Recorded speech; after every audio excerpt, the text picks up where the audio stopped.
তো এই তো ডালটা তো বাগার দিয়ে নিচ্ছি। ডাল এখন ডাল ছেড়ে দেব।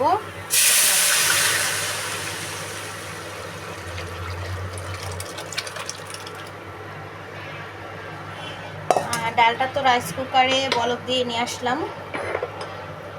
এখন ধনিয়া পাতা কুচি দিয়ে দিব, একটু পাঁচফোড়নের গুঁড়ি দিয়ে দিব। ডালে আমার একটু পাঁচফোড়নের গুঁড়া দিলে ডালটা খেতে খুব মজা লাগে, আর ডালে একটা সুন্দর একটা গ্রান আসে। তো পাঁচফোড়নের গুঁড়ি দিয়ে দিলাম। তো এই তো পাঁচফোড়নের গুঁড়ি দিয়ে দিচ্ছি।